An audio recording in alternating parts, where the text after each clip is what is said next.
He woman who never looked down. My name is Madison Hale. And before the world painted me as a villain, I was simply efficient. I built my empire the way surgeons cut, precise, unemotional, necessary. As CEO of Hale Dominion Group, I didn't fire people because I enjoyed it. I fired them because numbers don't lie, and weakness spreads faster than disease in business. Men especially hated me for it.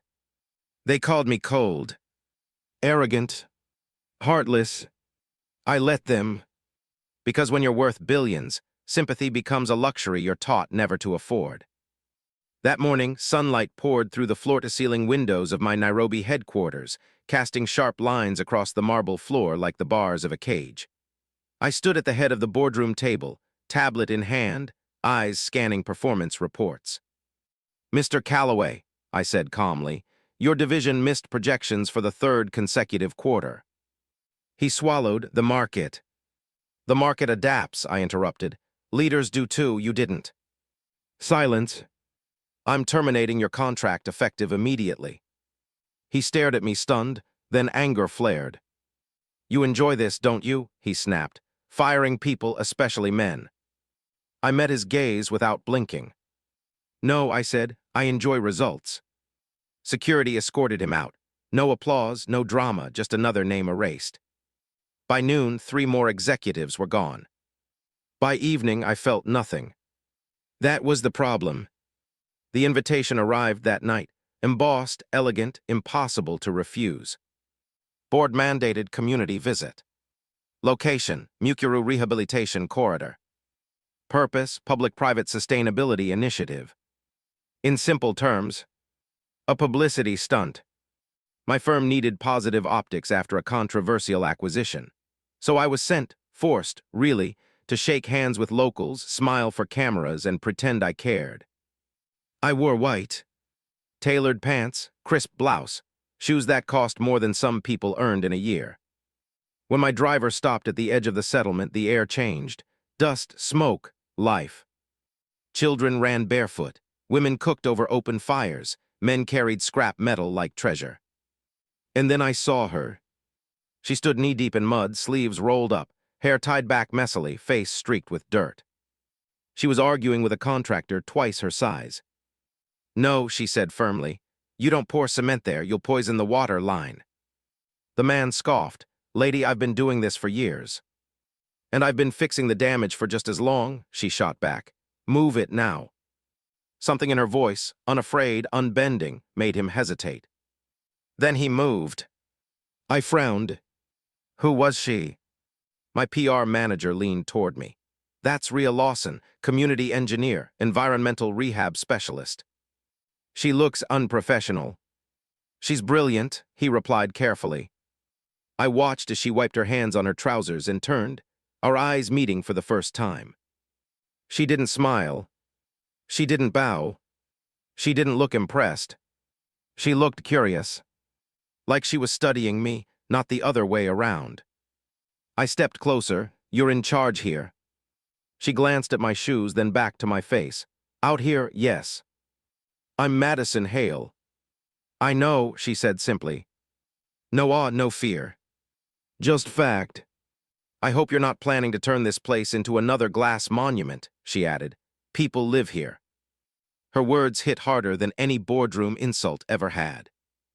"I don't make emotional decisions," I replied coolly. She nodded. "That's obvious." And then, without waiting for my response, she turned back to her work. Dismissed me. In front of everyone. For the first time in years. I felt something twist in my chest. Not anger. Not desire. Something far more dangerous. Challenge. Mud on her hands, fire in her eyes. The next morning I found myself staring at my reflection longer than usual. Something about Rhea had unsettled me, not because she was attractive, though she was, but because she carried a presence I hadn't encountered in years. Most people in my world were transactional. They wanted money, power, prestige, or influence. Rhea wanted none of those. She wanted the world to remain alive and thriving, even if she had to fight for it alone with her hands in the mud and her feet in the soil. It was almost revolutionary. I drove to the site again, ostensibly to oversee the corporate donation, but truthfully I wanted to see her. When I arrived, the early sun glinted off the corrugated roofs, casting a warm, almost golden light over the settlement. Children laughed and ran around, and the smell of fresh earth mixed with smoke from cooking fires filled the air. And there she was, crouched over a small sapling, examining its roots with meticulous attention. Her hair had escaped the confines of her tie, curling wildly around her face, and her sleeves were rolled high, exposing forearms that bore evidence of hard work, scratches, mud, and resilience. She looked up, noticed me, and gave a slight nod, neutral, guarded, yet not hostile. "Back so soon?" she asked, dusting her hands on her trousers. Her voice had a rhythm to it, strong and confident, the kind that carried over chaos and demanded attention without force. "I'm here to see how the project is going," I said, knowing she would see straight through the excuse. She raised an eyebrow. "Don't tell me you're interested in dirt now. You're the lady with glass floors and golden elevators." I smiled faintly, not because it amused me, but because she had read me instantly, dissected my intent before I could articulate it. That was infuriating and thrilling. We walked through the narrow paths of the settlement together, and I watched her interact with the locals. It wasn't condescending. It wasn't performative. She spoke to them as equals, not charity cases, and they responded with respect and warmth. It struck me just how alien that world was to me. I was used to commanding attention, issuing orders, and being obeyed. Rhea didn't command, she inspired.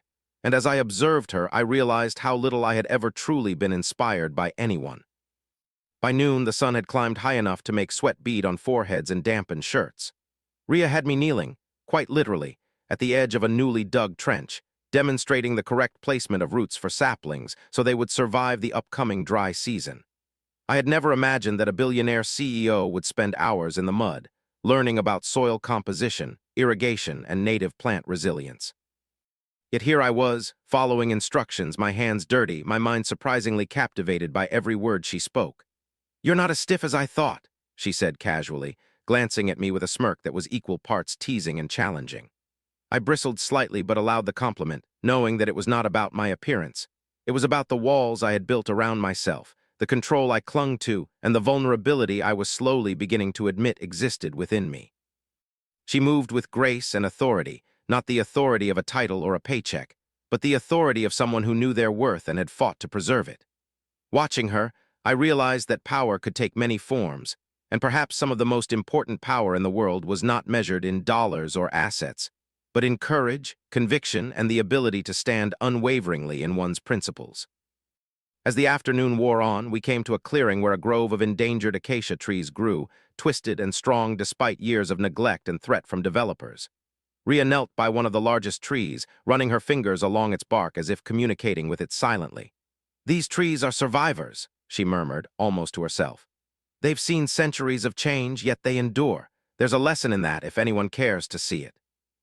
I found myself drawn closer, mesmerized not by the trees, but by the way she spoke, the reverence in her voice, the fire in her eyes. For the first time in years, I wasn't thinking about profits, quarterly reports, or hostile takeovers. I was thinking about someone else's vision and how it demanded respect, even from someone like me who had been taught that numbers were the only truth.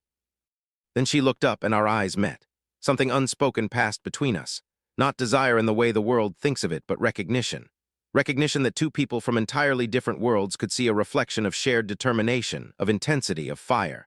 I cleared my throat, uncertain how to bridge the gap between corporate pragmatism and the raw, untamed world she inhabited. I've never done anything like this before," I admitted, voice low and uncharacteristically vulnerable. "It's humbling," she smiled, the first real smile I had seen from her, softening her otherwise fierce demeanor.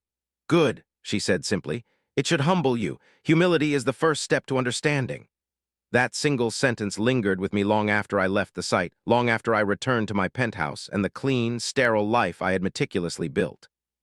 She had no idea how much she had shifted something inside me merely by existing, by being unapologetically herself, by refusing to yield to my world's rules. That evening, I found myself walking through my office with the city lights glowing below, thinking about her words, her presence, the way she moved, the fire in her eyes that refused to be dimmed. For the first time in years, I felt small, and that smallness was not a weakness, it was an awakening. I wanted to see her again, not as a CEO commanding obedience, but as someone willing to understand, to learn, to participate in something larger than herself. I wanted to see the world through her eyes, to feel the purpose she radiated, to understand why she refused to bow or break or settle. And deep down, I knew that this woman, dirty, passionate, stubborn, unpolished, was the one who could challenge me, teach me, and perhaps in time awaken parts of myself I had long since buried beneath walls of marble, glass, and gold. As I left my office that night, the city stretching endlessly below me, I realized that my life had irrevocably changed. I was used to controlling everything. I was used to bending men to my will. But this woman, she had planted a seed, and I was powerless to stop it.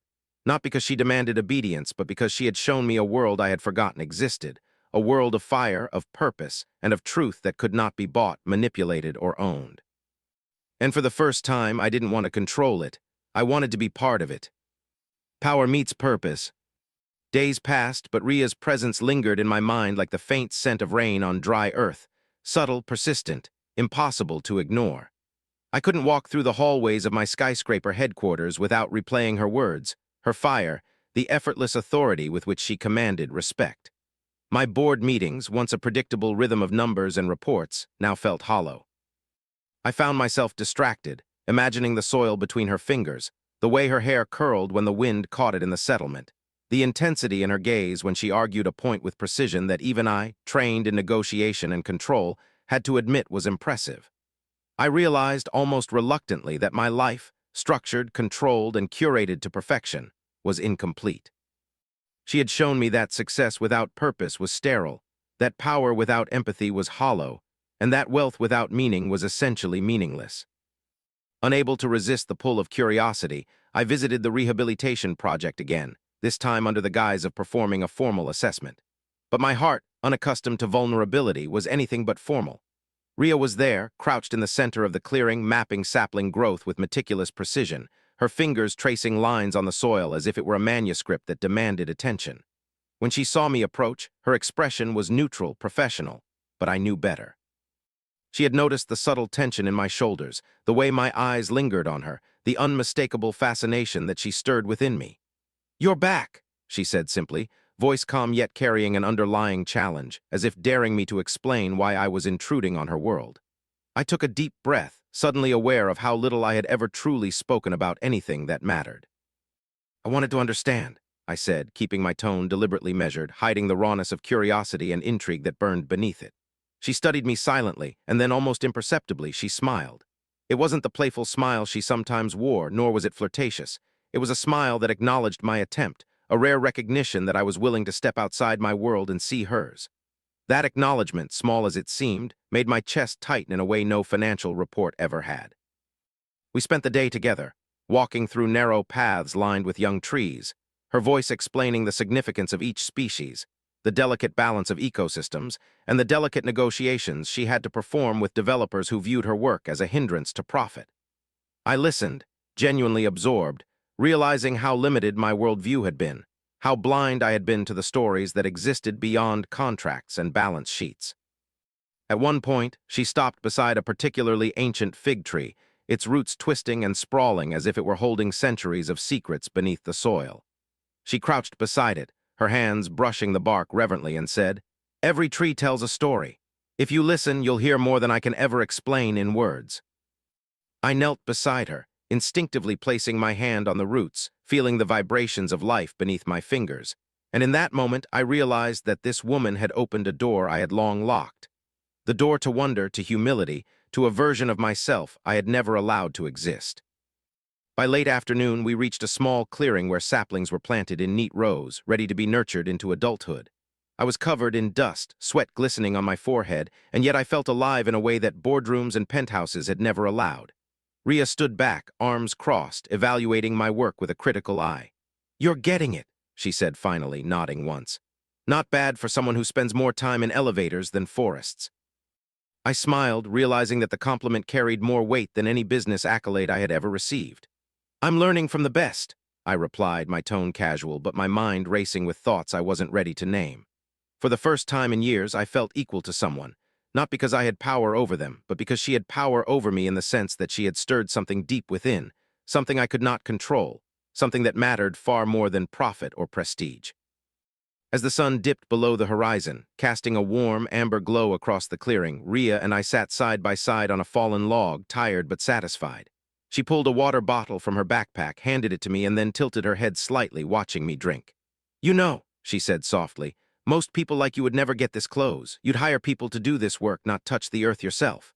I considered her words, aware that she was right. My life had been about delegating, controlling, ensuring that no unpredictability entered my carefully curated existence.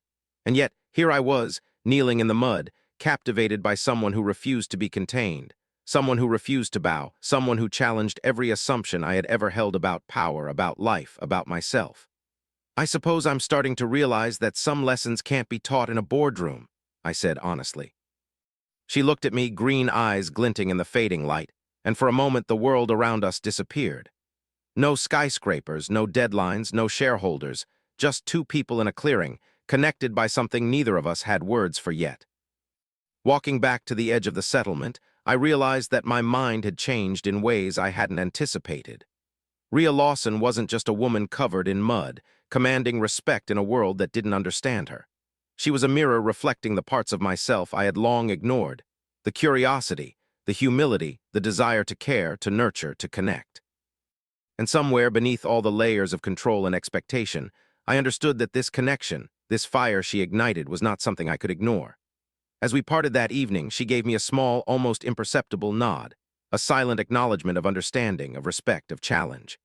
And as I drove back to my penthouse, the city lights stretching endlessly below me, I realized that for the first time in my life, I was no longer interested in controlling the world.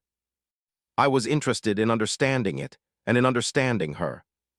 The day I chose wrong.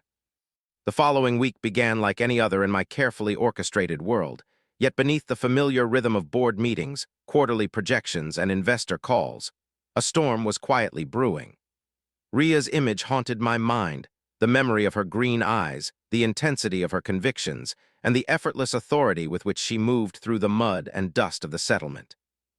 I found myself distracted, nodding absent-mindedly at presentations I had mastered long ago, imagining instead her hands tending to seedlings, her voice explaining the interconnectedness of ecosystems with a fervor that made me realize how little of the world I had ever truly seen.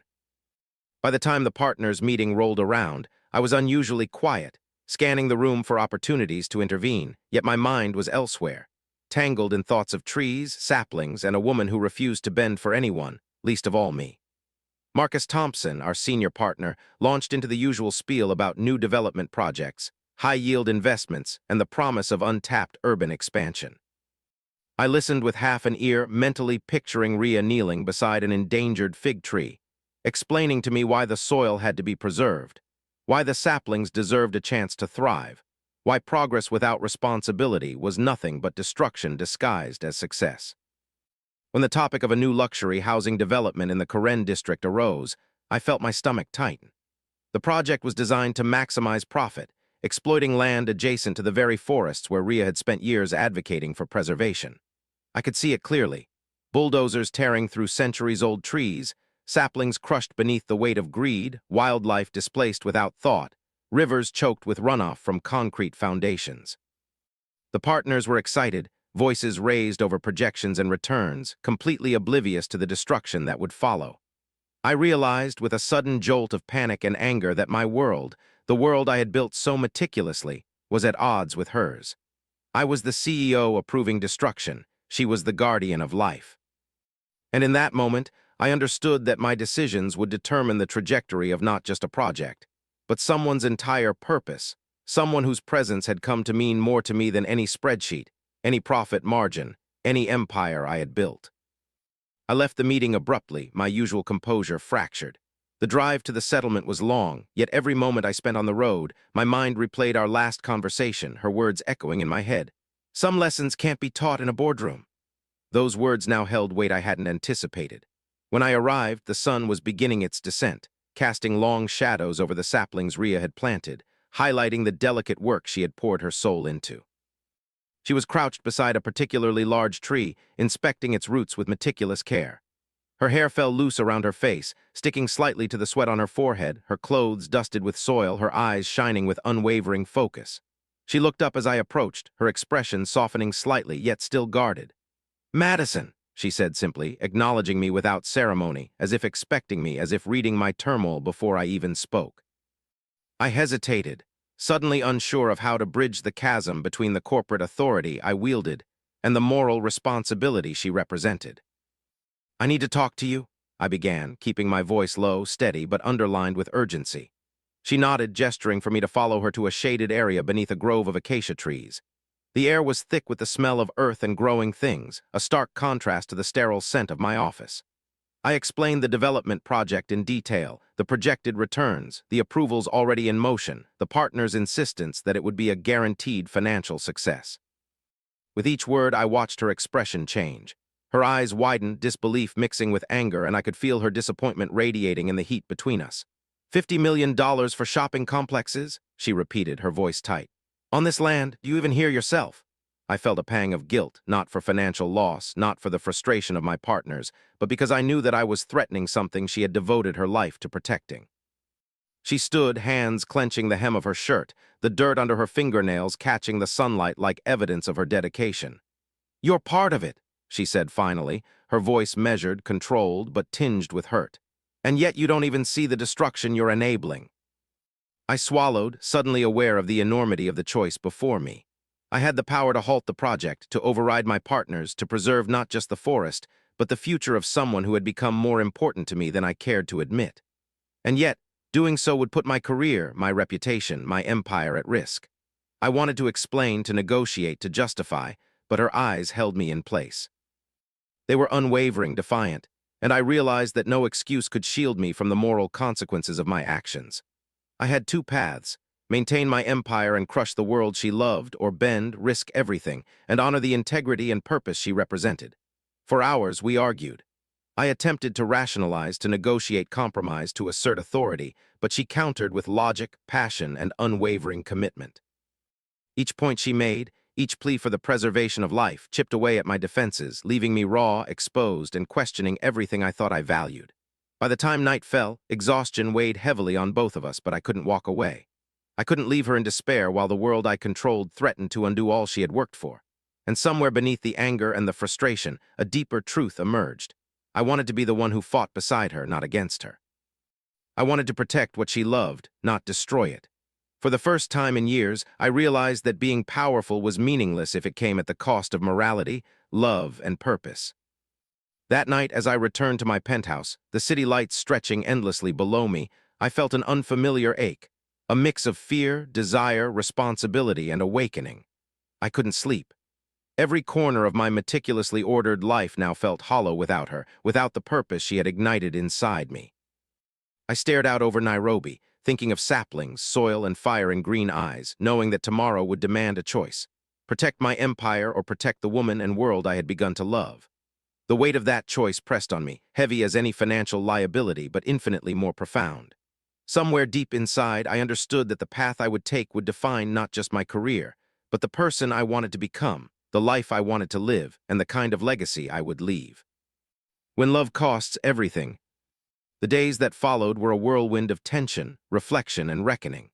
I spent hours in my office, pacing between the floor-to-ceiling windows, staring out at Nairobi's skyline, feeling more trapped than I ever had despite the city sprawling endlessly below me. Every financial report, every corporate projection, every email from my partners now carried a shadow I could not ignore: the looming destruction of the land Ria had fought so hard to protect. And yet the thought of confronting them, of risking my hard-earned reputation, my control, my carefully curated life, made my chest tighten with fear. But the memory of Ria, standing barefoot in mud, arguing with bulldozer operators with unflinching resolve, refusing to bow to anyone's power but her own, reminded me that some battles were worth more than any profit, any empire, any accolade. I realized that the woman who had disrupted my world in ways I hadn't anticipated was not just a presence. She was a catalyst, a mirror reflecting the emptiness of my victories and the hollowness of my control. I could not ignore her, nor the forest, nor the life she nurtured. That evening I drove to her cottage in Karen, my hands gripping the steering wheel tighter than necessary. The streets were quiet, bathed in the warm glow of streetlights, and my thoughts raced faster than my pulse. When I arrived, she was outside, tending to a row of young seedlings in the backyard, her sleeves rolled up, hair loose and damp from a quick shower she must have taken earlier. The sight of her, completely absorbed in her work, ignited a familiar ache in my chest, a combination of admiration, desire, and the dawning realization that I could no longer separate my life from hers. "Rhea," I called softly, unsure how to begin without sounding like the powerful CEO trying to impose authority, because tonight that authority felt meaningless. She looked up, her green eyes bright, a mixture of curiosity and caution, and gave me a small nod. "Madison," she said simply. "I wasn't expecting you." Her voice was steady, but I detected a faint undertone of hope, a quiet anticipation that made my heart tighten. I took a deep breath, stepping closer, and said, "I can stop it. I can halt the development, but it will cost me everything, my partners, my career, my reputation." I watched her expression shift, a combination of disbelief, apprehension, and cautious optimism flickering across her face. "Everything?" She asked quietly, her voice trembling slightly, betraying the depth of what this meant. Not for me, but for the land, for the seedlings, for the centuries-old trees she had devoted her life to preserving. "Yes," I said, my voice firm now, because I had spent hours weighing the cost and realized that no amount of power, prestige, or money could compare to the integrity of this work, to the life she had breathed into this place, to the connection we had begun to forge. Her eyes softened, and for the first time I saw vulnerability, not weakness, but the quiet surrender of trust, of hope, of shared purpose. "Then," she whispered, stepping closer, her hand brushing against mine, dirt-stained fingers against polished skin, "we do this together." The next morning, I called an emergency board meeting, my heart hammering against the confines of my ribs as I prepared to announce a decision that would shock everyone.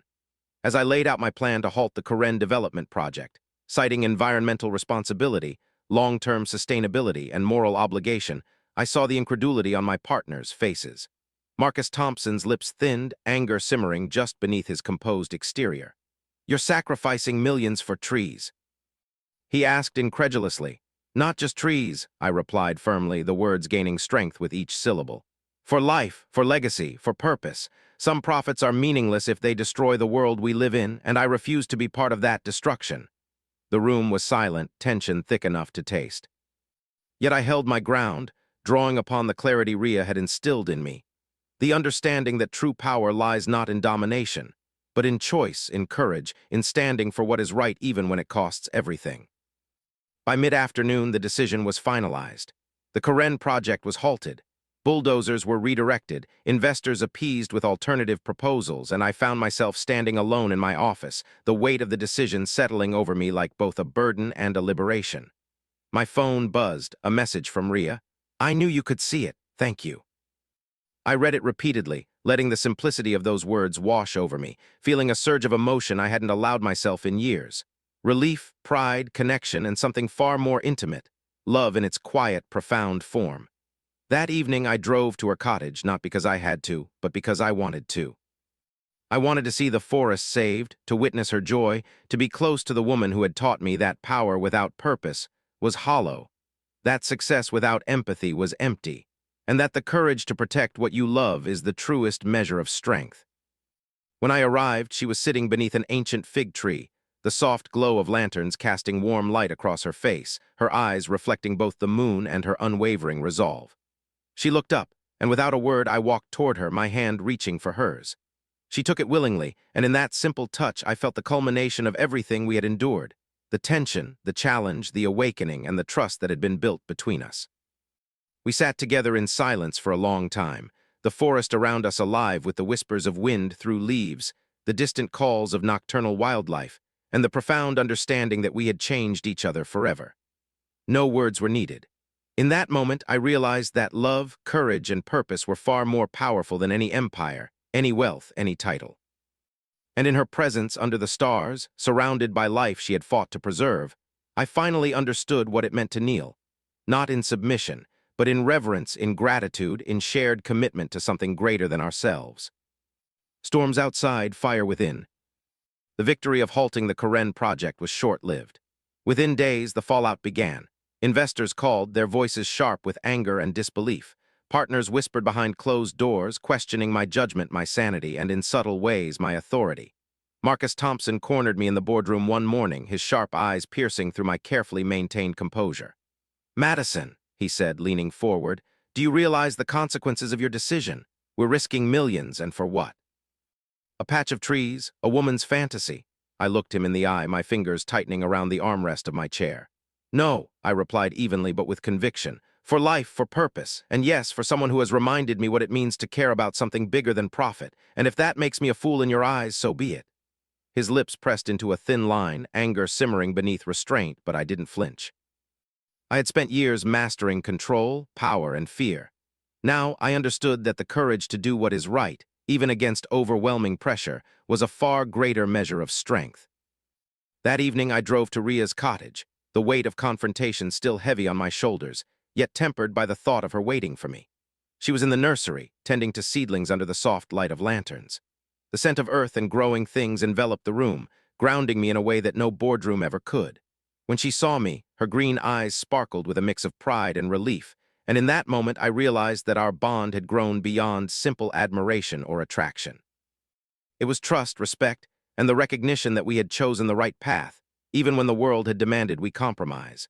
We spent hours walking through the grove, discussing strategies to protect the forest from future threats, plotting long-term conservation plans while my mind quietly marveled at the clarity and purpose that infused every word she spoke. Ria's passion was contagious, her intelligence unwavering, and her ability to stand firm in her convictions unyielding.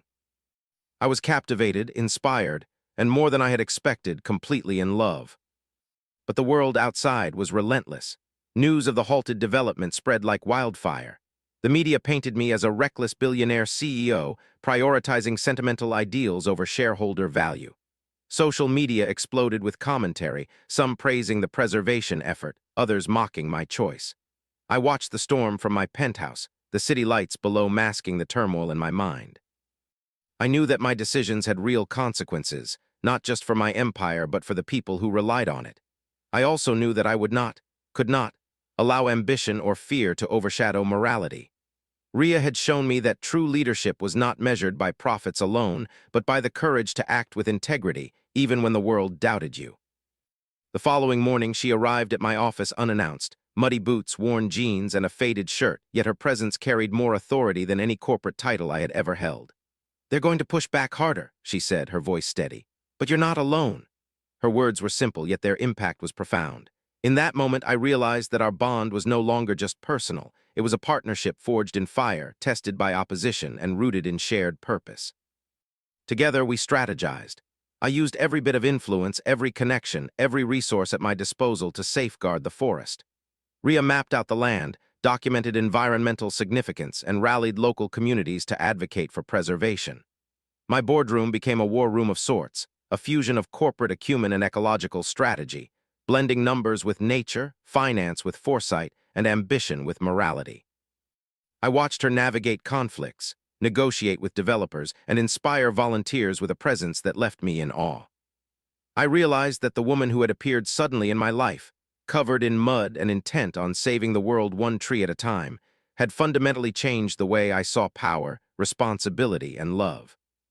And as I stood beside her in the forest, our hands brushing while cataloging endangered species, I felt a connection deeper than desire. A shared mission, a fusion of two very different worlds, and a recognition that together we were unstoppable. Late one evening, after a particularly grueling day of advocacy, we sat beneath a canopy of stars, exhausted but triumphant. The soft hum of nocturnal creatures surrounded us, the scent of earth and rain lingering in the air. Ria leaned against me, her head resting lightly on my shoulder. "Do you ever wonder why it's always so hard?" she asked quietly, her voice soft, almost reflective. I wrapped an arm around her, feeling the warmth of her body, the pulse of her energy, the unyielding spirit she carried. "Yes," I said honestly. "But then I remember that the right path rarely comes easy, and I also remember that some things are worth the fight." She smiled faintly, her eyes glimmering in the moonlight, and I felt something stir within me. A profound sense of purpose, connection, and belonging that I had never experienced in my life of wealth and control. That night, under the vast African sky, we didn't need words. The forest, the stars, and the bond we had forged said everything. Yet despite our growing closeness, challenges continued to mount. Investors pressured me relentlessly, the board's patience thinned, and whispers of my emotional instability circulated among colleagues. Every time I confronted a financial setback, I reminded myself of Ria's unwavering courage and the stakes of her mission. And every time I saw her face, streaked with sweat, dirt, and determination, I knew that our choices, though costly, were necessary. The fire between us had grown, no longer just desire, but shared conviction, mutual respect, and a love forged in adversity. And as we stood together in the clearing one morning, surveying the thriving saplings and ancient trees that had been preserved through our combined efforts, I realized that the path we had chosen, though fraught with risk, challenge, and scrutiny, was one of authenticity, purpose, and undeniable power. Legacy of love and power. The months that followed were unlike anything I had ever experienced in my life of calculated power and precision. Every day was a battle, not with numbers or shareholders, but with the chaotic, unpredictable forces of nature, human greed, and the ever-watchful eyes of those who doubted me. Yet, for the first time, I did not face these battles alone. Rhea was at my side, her presence grounding me, her determination igniting courage I had long thought dormant. Together, we faced endless negotiations, media scrutiny, and pressure from investors who demanded profits at any cost. But Rhea reminded me that some victories were worth more than money, that integrity and purpose could carry a weight far greater than the gold in any account. Each meeting, each confrontation, each challenge was tempered by her calm strength, her unwavering moral compass, and her ability to remind me why we had chosen this path, not because it was easy, but because it was right. One morning, after a particularly tense board meeting in which I had successfully persuaded the partners to fund a long-term ecological initiative instead of the destructive Karen development, I returned to her cottage to find Rhea tending to a grove of young baobab trees. Her hands moved with precision, planting, pruning, nurturing, and yet she paused when she saw me, her eyes lighting up in a way that made the weight of the corporate world fade instantly. I walked to her, brushing dirt off my hands, feeling the unfamiliar but invigorating connection to life outside glass towers and sterile offices. "We did it," I said softly, voice filled with relief and awe. "Not just the forest, Rhea. We've proven that purpose and power can coexist." She smiled, that beautiful, unrestrained smile that had captivated me from the first moment, and reached for my hand. The touch was electric, yet comforting, a reminder that together we were stronger, unstoppable even, when our hearts and minds were aligned. As the sun dipped behind the horizon, casting golden light across the saplings and towering ancient trees, we sat beneath the largest baobab in the grove, leaning against its sprawling trunk. The forest around us seemed alive, celebrating our victories in the soft rustle of leaves, the distant calls of wildlife, and the gentle sigh of the wind. Rhea turned to me, her eyes shining with gratitude and something deeper, more personal. "Madison, do you realize what we've done? Not just for this land, but for every person who will see that it's possible to choose integrity over greed, passion over indifference." I nodded, my chest tight with emotion. "I do now, and I've realized something else. I've found a life worth living, a love worth protecting, and a purpose worth fighting for. And that purpose, Rhea, is with you." She reached out, pulling me close, our foreheads touching in a quiet, intimate moment that spoke more than words ever could. The forest, the stars above, and the life we had nurtured together bore witness to the bond we had forged, a bond stronger than fear, greed, or doubt. The following weeks were filled with celebration and hard work in equal measure. The media gradually shifted their narrative, praising the preservation efforts, highlighting the long-term benefits of conservation, and recognizing our unique collaboration as a model for responsible leadership. Investors, initially skeptical, began to see the potential in sustainable initiatives, and slowly, the empire I had built found balance between profit and principle. Amid this, Rhea and I grew closer, our relationship evolving from admiration and attraction to deep, unwavering love built on shared values, trust, and the courage to face impossible odds together. We laughed, we argued, we celebrated each small victory, and we held each other when the weight of responsibility threatened to overwhelm us. Our lives, once defined by separate worlds, corporate ambition and ecological devotion, had merged into a harmonious existence where passion, purpose, and love coexisted. One evening, as the sky blazed with the colors of a setting African sun, we walked hand in hand through the preserved grove, the scent of earth and growing trees filling our senses. I paused, turning to Rhea, feeling the gravity of the journey we had undertaken together. "Do you realize," I said, voice trembling slightly, "that we've changed not just this land, but each other? That we've proven it's possible to fight for what's right and still hold on to what matters most?" She smiled, eyes glistening with emotion, and pressed her forehead to mine. "I do, Madison, and I know this is just the beginning. Whatever storms come, whatever challenges we face them together. because we're stronger together, and because love, integrity, and purpose, they always win. That moment, raw and unfiltered, encapsulated everything we had fought for: the courage to defy convention, the determination to preserve what mattered, and the profound truth that the greatest victories were not measured in profits, accolades, or titles, but in the lives we touched, the world we protected, and the love we nurtured. In the quiet aftermath, as we watched the moon rise over the forest, I realized that my life had transformed completely. No longer was I the CEO defined solely by wealth and power.